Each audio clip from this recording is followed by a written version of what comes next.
മോദി സർക്കാരിനെ ഏറ്റവും കൂടുതൽ താങ്ങി നിർത്തുന്നതിൽ അത്ഭുതകരമായ മുന്നേറ്റം സൃഷ്ടിക്കാൻ കഴിഞ്ഞ മാധ്യമപ്രവർത്തകരിൽ ഒരാളാണ് അർണബ് ഗോസ്വാമി.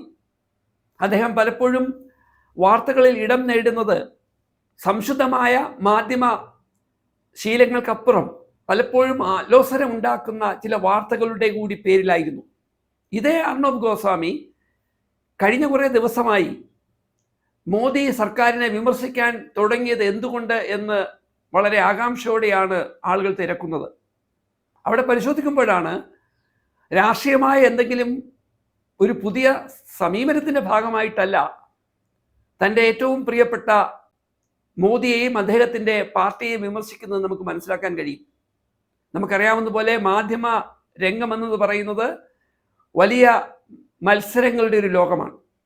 അവിടെ പരമാവധി സർക്കാരിനെ കൂടെ നിർത്തി കൂടുതൽ പ്രേക്ഷകരെ സൃഷ്ടിച്ച് ഒരേ സമയം സർക്കാരിനും മാധ്യമ ഉടമയ്ക്കും വരുമാനമുണ്ടാക്കാൻ കഴിയുന്ന പശ്ചാത്തലം ഒരുക്കുന്ന കാര്യത്തിൽ ശ്രീ അർണബ് ഗോസ്വാമിയെ കണ്ടെത്തി അവതരിപ്പിച്ചത് സംസ്ഥാന BJP അധ്യക്ഷൻ ശ്രീ രാജീവ് ചന്ദ്രശേഖർ ആണ് എന്നുകൂടി ഈ അവസരത്തിൽ ഓർക്കണം.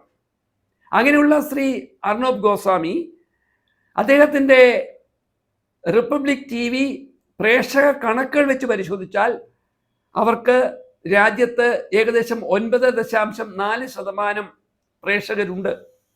അവരെക്കാൾ പ്രേക്ഷകരുള്ള ആജ് തക് ഒക്കെ ഒഴിവാക്കി നിർത്തിയാൽ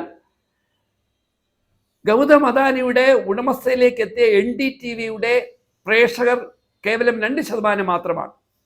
എന്നാൽ ഈ 2% വരുന്ന NDTV പരസ്യരംഗത്തുനിന്നും അത്ഭുതകരമായ വരുമാന വർധനവ് ഉണ്ടാക്കുന്നു എന്ന് തിരിച്ചറിഞ്ഞുകൊണ്ടാണ് ഈ അർണബ് ഗോസ്വാമി തന്നേക്കാൾ മോദിക്ക് പ്രിയപ്പെട്ടവനായ അദാനിക്കെതിരായ നീക്കത്തിൻ്റെ ഭാഗമായി കേന്ദ്ര സർക്കാരിനെ വിമർശിക്കാൻ ആരംഭിച്ചിരിക്കുന്നത്.